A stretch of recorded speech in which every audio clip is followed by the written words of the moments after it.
જી રાજુભાઈ, જે રીતે દારૂની આપણે વાત કરી એમાં જે ગોપાલભાઈ પર પણ આક્ષેપો થયા હતા, શું કહેશો તેને લઈને? ચોર ઉલટા કોટવાલ ને દંડે એના જેવી વાત છે. ગોપાલભાઈ ઇટાલિયાની સાથે હું પણ હતો. મેં પોતે જ ગોપાલભાઈ સ્થળ પર બોલાવ્યા છે. અમે પોલીસને સાથે રાખી ભારતીય જનતા પાર્ટીના હોદ્દેદારની વાડીમાં જે દારૂ ઉતરતાના સમાચાર મળ્યા, અમે પોલીસને સાથે રાખીને જગ્યા પર જનતા રેડ કરી છે.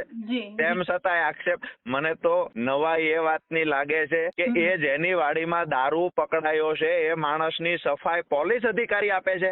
દુર્ભાગ્યની વાત છે. અને ગુજરાતની જનતાએ વિસાવદરની ચૂંટણીમાંથી ઘણી બધી શીખ લીધી છે. વિસાવદરની ચૂંટણીમાં ભારતીય જનતા પાર્ટીએ તમામ હલકાઈની હદો પાર કરી દીધી છે. આજે જયારે પરિણામ આવ્યું છે અમે જીત તરફ છીએ અને આક્ષેપ કરશું આવી વાત નથી. ચૂંટણીઓ લડાતી હોય છે પણ લોકશાહી ઢબે ચૂંટણીઓ લડાતી હોય છે. તાનાશાહી એટલી હદે કરીને હું એક ઉમેદવારનો એજન્ટ હતો. વિસાવદરમાંથી મારી ભૂલ એ કે મેં તંત્રનું ધ્યાન દોર્યું કે અહીંયા દારૂ ઉતર્યો છે, દારૂ પકડાવવાનું કામ કર્યું તો મને એની સજા મળી કે તમે દારૂ શું કામ પકડાવ્યો? તમે તો એજન્ટ છો, તમારે તો કામ હતું ચૂંટણી ખર્ચ લખવાનું, તમારું કામ હતું બુથ પર જવાનું. તમે રોડ પર ઉતરતો દારૂ તંત્રને શા માટે બતાવ્યો?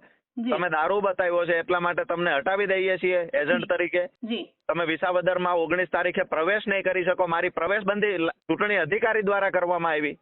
એટલે તમામ હદો પાર કરી દીધી હલકાઈની.